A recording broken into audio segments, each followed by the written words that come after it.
এবছরে যারা জিএনএম এবং এএনএমে ভর্তি হতে যাচ্ছ, তোমাদের কিন্তু নার্সিংয়ের পরীক্ষা খুব সামনেই চলে এসছে। জুলাই মাসের 5 তারিখে অ্যাডমিট দেওয়া হবে এবং জুলাই মাসের 14ই জুলাই মানে 14 জুলাই কিন্তু তোমাদের পরীক্ষা হবে।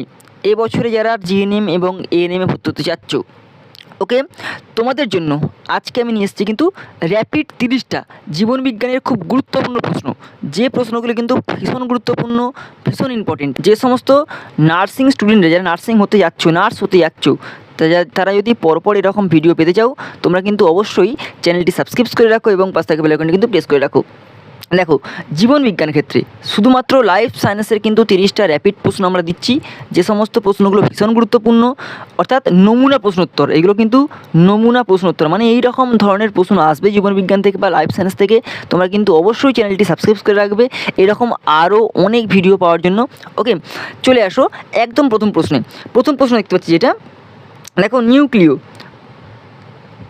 নিউক্লিয় ঝিল্লি সুসংগঠিত নিউক্লিয়াস থাকা কোষগুলি কী হিসেবে মনোনীত করা হয়?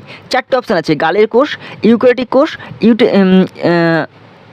অপশান এ আছে দেখো গালের কোষ, অপশান বি আছে দেখো অটোক্যারিওটিক কোষ, অপশান সি আছে ইউক্যারিওটিক কোষ না প্রোক্যারিওটিক কোষ। এর মধ্যে কোন কোষটা কিন্তু নিউক্লিয়াস থাকা কোষগুলি হিসাবে চিহ্নিত করা হয়? তাহলে এর মধ্যে কোনটা হবে? এর মধ্যে যেটা অপশান হবে, উত্তর হবে অপশান সি, ইউক্যারিওটিক কোষ কিন্তু এটা উত্তর হবে। এবার চলে আসো 2 নম্বর প্রশ্ন। কোষের কোন উপাদানে, কোষের বংশগত উপাদান ডিএনএ থাকে? ডিএনএ হচ্ছে কি? Deoxyribonucleic acid. এই যে ডি অক্সিরাইবোনিউক্লিক অ্যাসিড থাকে কোষের কোন উপাদানে কিন্তু কোষের বংশগত এই ডিএনএ মানে ডি অক্সিরাইবোনিউক্লিক অ্যাসিড থাকে? কোন কোন অপশান আছে এখানে? 4টে, কোষ প্রাচীর, নিউক্লিয়াস, কোষের ঝিল্লি আর সাইটোপ্লাজম। এর মধ্যে কিন্তু নিউক্লিয়াসে কিন্তু এই ডিএনএ থাকে। বুঝতে পারলে অপশান বি কিন্তু নিউক্লিয়াসে থাকে। এবার চলে আসো 3 নম্বর প্রশ্ন। 3 নম্বর প্রশ্ন কী আছে দেখো, 3 নম্বর প্রশ্ন আমরা দেখতে পাচ্ছি যে 1665 সালে সর্বপ্রথম কর্কের কোষ, 1665 খ্রিস্টাব্দে বা সালে সর্বপ্রথম কর্কের কোষগুলি পর্যবেক্ষণ করেছিলেন কে প্রথম কোষ আবিষ্কার করেছিল? প্রথম কোষ আবিষ্কার করেছিলেন রবার্ট হুক। আর এখানেও কিন্তু অপশান সি আছে রবার্ট হুক, আমরা কিন্তু এখানে রবার্ট হুকটাই দাগ মারবো। ওকে, এবার চলে আসো 4 থেকে, নিচের কোনটি ভিটামিন সি এর সর্বাধিক সমৃদ্ধ উৎস? এই যে 4টে অপশান আছে, লেবু, গরুর দুধ, অপশান সি আলু এবং অপশান ডি শসা, এর মধ্যে এই 4টে অপশানের মধ্যে সবথেকে বেশি ভিটামিন সি পাওয়া যায় কোন জিনিসে? এখানে কিন্তু হবে সবথেকে বেশি ভিটামিন সি পাওয়া যায় কিন্তু অপশান এ লেবুতে কিন্তু সবথেকে বেশি পরিমাণে ভিটামিন সি পাওয়া যায়। এবার চলে আসো 5 নম্বর যে প্রশ্ন আছে, 5 নম্বর প্রশ্নটা মরুভূমির, দেখো 5 নম্বর প্রশ্ন দেখো, মরুভূমির পরিস্থিতি সহিষ্ণু উদ্ভিদের কী বলা হয়? তাহলে মরুভূমির পরিস্থিতি সহিষ্ণু উদ্ভিদকে কী বলা হয়? পলিফাইট, জেরোফাইট, হ্যালোফাইট না হাইড্রোফাইট? কী বলা হয়? এখানে কিন্তু হবে জেরোফাইট। কেন বলা হয় আমরা কিন্তু ডিটেলস জেনে নিই একেবারে। জেরোফাইট যে শুধু মরুভূমির পরিস্থিতি সহিষ্ণু উদ্ভিদ তা নয়। জেরোফাইট কি? জেরোফাইট হলো এমন একটা উদ্ভিদ প্রজাতি যেগুলো কিন্তু মরুভূমি আর বরফে ঢাকা আল্পস বা সুমেরু অঞ্চলে বা অল্প তরল জলযুক্ত জলবায়ুতে বসবাস করে অভিযোজন করে। ঠিক আছে, তাহলে এর উদাহরণ কী পেতে পারি আমরা? যেমন ক্যাকটাস পেতে পারি, যেমন আনারস পেতে পারি, যেমন আনারস পেতে পারি। ঠিক আছে, এবং কিছু ব্যক্তজীবী উদ্ভিদগুলো কিন্তু জেরিফাইটের উদাহরণ হতে পারে।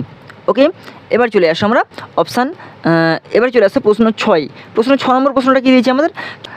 দেখো 6 নম্বর প্রশ্ন দেখো, আমাদের পাকস্থলীতে অত্যাধিক অ্যাসিডের কারণে বদহজম হয়। কখনো কখনো বদহজম কিন্তু বদহজম বেদনাদায়কও হয়। এই বদহজম থেকে মুক্তি পেতে নিচের কোনটি সহায়ক হবে? যখন বেশি পরিমাণে বদহজম হবে তখন আমরা কোন জিনিসটা খেতে পারবো? লেবুর রস খেতে পারি, ম্যাগনেসিয়াম দুধ খেতে পারি, অ্যাকোয়া রেজিয়া খেতে পারি মানে অবরাজ খেতে পারি, কর্ন ভিনেগার খেতে পারি। এর মধ্যে আমরা কোনটা খাবো? আমরা দেখব আমরা কিন্তু ম্যাগনেসিয়ার দুধ খাবো, তবেই কিন্তু আমাদের যে পেটের অত্যাধিক পরিমাণে অ্যাসিড হবে সেক্ষেত্রে কিন্তু সেখান থেকে আমরা মুক্তি পাবো। ওকে, এবার চলে আসো 7 নম্বর প্রশ্ন, নিচের কোনটি? 7 নম্বর প্রশ্ন দেখো, নিচের কোন রাজ্যটি প্রোক্যারিওটিক কোষ নিয়ে গঠিত? নিচের কোন রাজ্যটি কিন্তু প্রোক্যারিওটিক কোষ নিয়ে গঠিত? অ্যানিমেলিয়া, প্রোটিস্টা, ছত্রাক না মোনেরা? এর মধ্যে কোন রাজ্যটি এই প্রোক্যারিওটিক কোষ নিয়ে গঠিত? এর মধ্যে অপশান কী হবে? এর মধ্যে কিন্তু অপশান ডি মোনেরা। মোনেরা কিন্তু মোনেরা বলে যে রাজ্যটি আছে এই রাজ্যটা কিন্তু প্রোক্যারিওটিক কোষে কিন্তু গঠিত। এবার চলে আসো 8 দাগের, গুপ্তজীবী উদ্ভিদের স্ত্রী জননাঙ্গকে ড্যাশ বলে। গুপ্তজীবী উদ্ভিদের স্ত্রী প্রজননাঙ্গকে ড্যাশ বলে। ফুল, গর্ভপত্র, পুংকেশর না পরাগধানী? এই চারটের মধ্যে কোনটা হবে? এই চারটের মধ্যে কিন্তু হবে গর্ভপত্র। গুপ্তজীবী উদ্ভিদের স্ত্রী প্রজননাঙ্গকে বলা হয় গর্ভপত্র। তোমরা কিন্তু অবশ্যই এগুলো মনে রাখো এবং চ্যানেলে কিন্তু এরকম পরপর ভিডিও তোমরা কিন্তু অবশ্যই চ্যানেলটি সাবস্ক্রাইব করে রাখো। 9 নম্বর প্রশ্ন। 9 নম্বর প্রশ্ন কী দিয়েছে? নিচের কোন কলা উদ্ভিদে খাদ্য পরিবহন করে? নিচের কোন কলা উদ্ভিদে খাদ্য পরিবহন করে? জাইলেম কলা, ফ্লোয়েম কলা, পারেনকাইমা না কোলেনকাইমা? এর মধ্যে কোনটা যারা উদ্ভিদকে খাদ্য পরিবহন করে? উত্তর অপশান বি হবে ফ্লোয়েম। ফ্লোয়েম কিন্তু যারা খাদ্যকে পরিবহন করে। এবার চলে আসো 10 নম্বর প্রশ্ন। 10 নম্বর প্রশ্ন কী দিয়েছে?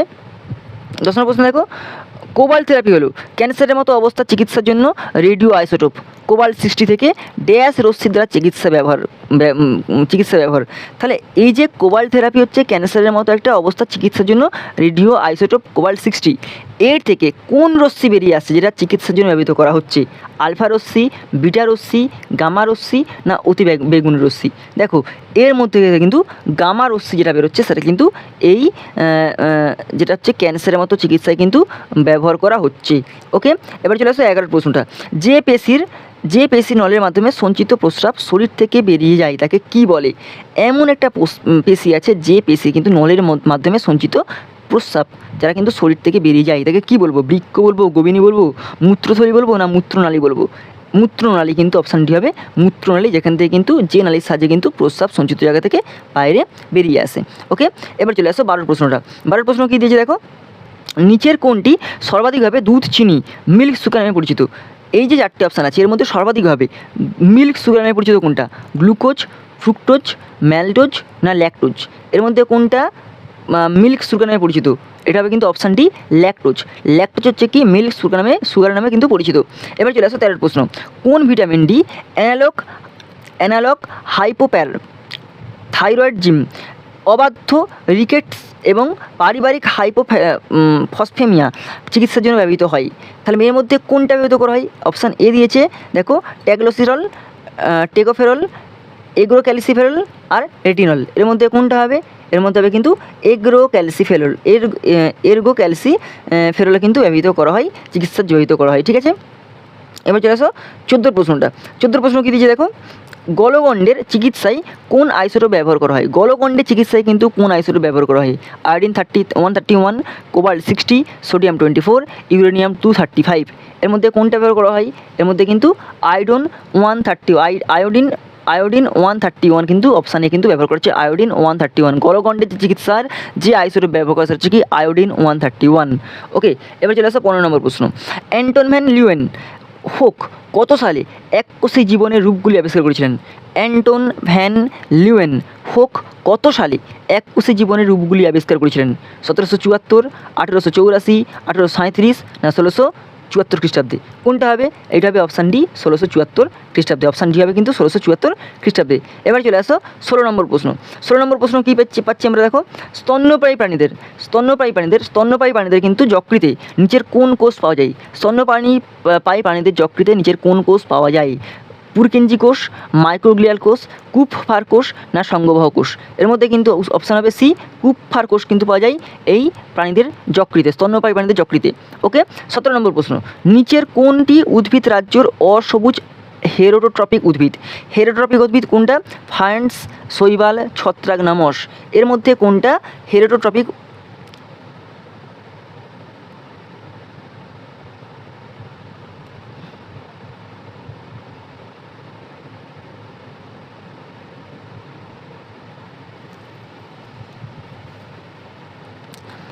নিচের কোন উদ্ভিদ রাজ্যর অসবুজ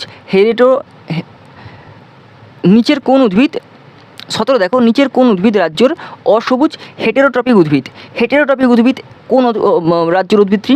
অপশান এ দিচ্ছে ফার্নস, অপশান বি দিচ্ছে শৈবাল, অপশান সি দিচ্ছে ছত্রাক, অপশান ডি দিচ্ছে মস। এর মধ্যে কোনটা হবে যে হেটেরোট্রপিক উদ্ভিদ? তাহলে কী হবে এটা অপশান সি হবে ছত্রাক। ছত্রাক হচ্ছে এমন একটা রাজ্য যে কিন্তু অসবুজ এবং হেটেরোট্রপিক উদ্ভিদের মধ্যে পড়ে। এবার চলে আসো 18 নম্বর প্রশ্ন।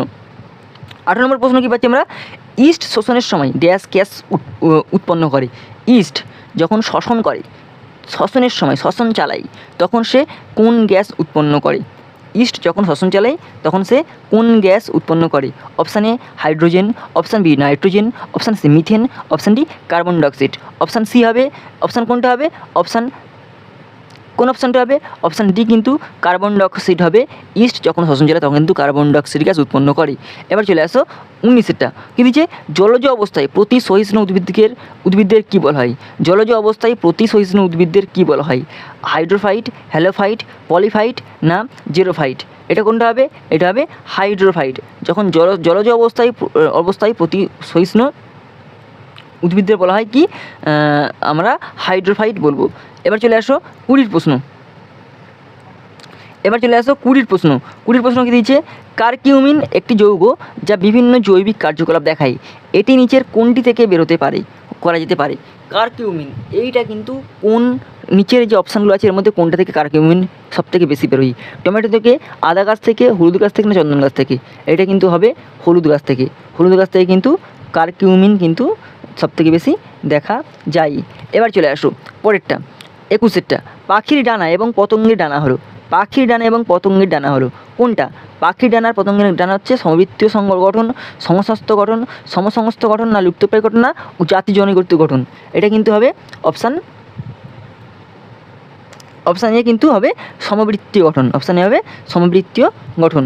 এবার চলে আসো 22এর প্রশ্নটা। 22এর প্রশ্নটা কী দিয়েছে দেখো, যে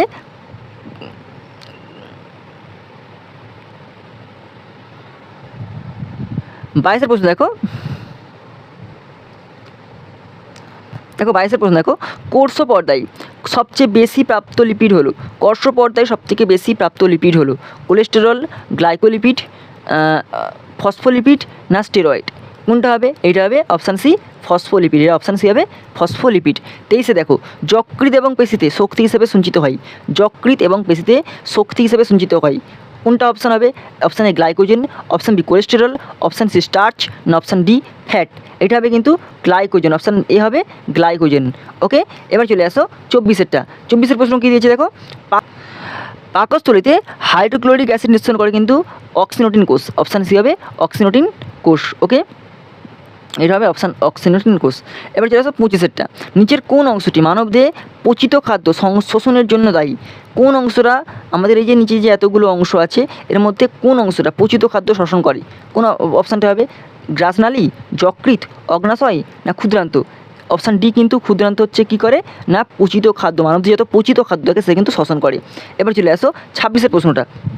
26এর প্রশ্নটা কী দিয়েছে দেখো, এইচআইভিতে কোন ধরনের নিউক্লিক অ্যাসিড উপস্থিত থাকে? এইচআইভি এইখানে কিন্তু কোন ধরনের নিউক্লিক অ্যাসিড উপস্থিত থাকে? এসএসডিএনএ, ডিএসডিএনএ, এসএসআরএনএ, ডিএসআরএনএ? এখানে যে এসএস আর ডিএস এই দুটো দিয়েছে। এসএস মানে কি আর ডিএস মানে কি? এসএস মানে হচ্ছে কি সিঙ্গেল স্ট্যান্ডার্ড আর ডিএস মানে কি ডবল স্ট্যান্ডার্ড। ওকে, তাহলে এখানে কী হবে অপশান? এখানে হবে এইচআইভিতে কোন ধরনের নিউক্লিক অ্যাসিড উপস্থিত থাকে? এখানে হবে এসএসআরএনএ। এসএসআরএনএ, এসএস মানে কি short single standard ribo nucleic acid কিন্তু উপস্থিত থাকে। এবার চলে 27এর প্রশ্নটা, বিসিজিটির ক্ষেত্রে বিসিজির পূর্ণরূপটি হলো, বিসিজির পূর্ণরূপ কী? এটা হবে অপশান বি হবে bacillus Calmette Guerin. Bacillus Calmette Guerin কিন্তু হবে অপশান বি এরটা। এবার চলে আসো 28 নম্বর প্রশ্নটা। 28 নম্বর প্রশ্নটা দেখো কী দিয়েছে, নিচের রঞ্জকগুলির কোনটি মানবদেহের ত্বকে পাওয়া যায়? নিচে 4টে রঞ্জক আছে, অ্যান্থোসাইমিন, সায়ানিডিন, মেলানিন আর অসিন। এর মধ্যে কোনটা মানবদেহের ত্বকে পাওয়া যায়? এটা অপশান সি হবে মেলানিন। মেলানিন কিন্তু ঠিক চামড়ার নিচেই থাকে, যেটা কিন্তু যারা খুব ময়লা, মানে যাদের শরীর তুলনামূলক ময়লা হয় তাদের কিন্তু, ময়লা মানে এখানে আমি কিন্তু বর্ণের কথা বলছি, কালো হয় তাদের কিন্তু মেলানিন শরীরে বেশি পাওয়া যায়। যারা কিন্তু তুলনামূলক ফর্সা হয় তাদের কিন্তু শরীরে মেলানিন কম থাকে। ওকে, এবার দেখো 29এর প্রশ্নটা কী দিচ্ছে, নিচের উদ্ভিদ হরমোনগুলি কোনটি বোল্টিং ফেনোটাইপের জন্য দায়ী? এর মধ্যে কোনটি বোল্টিং ফেনোটাইপের জন্য দায়ী? সাইটোকাইনিন, অক্সিন, জিবেরেলিন না আইএএ? এখানে হচ্ছে আইএএ মানে হচ্ছে কি ইন্ডেল অ্যাসিটিক অ্যাসিড। তো এখানে কিন্তু অপশান সি হবে জিবেরেলিন।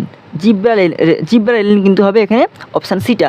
30 নম্বর প্রশ্ন, শেষ প্রশ্ন, জাইলেম কলার, দেখো শেষে প্রশ্ন দিয়েছে, কী দিয়েছে দেখো জাইলেম কলার অধীনে নিচের কোন কোষ মৃত? জাইলেম কলার অধীনে নিচের কোন কোষ মৃত? ট্রাইকাইটিস, ট্রাকিয়া, জাইলেম তন্তু না জাইলেম প্যারেনকাইমা? এটা হবে কিন্তু জাইলেম তন্তু, অপশান সি হবে জাইলেম তন্তু। তাহলে আমাদের 30খানা প্রশ্ন আজ কিন্তু কমপ্লিট হয়ে গেল।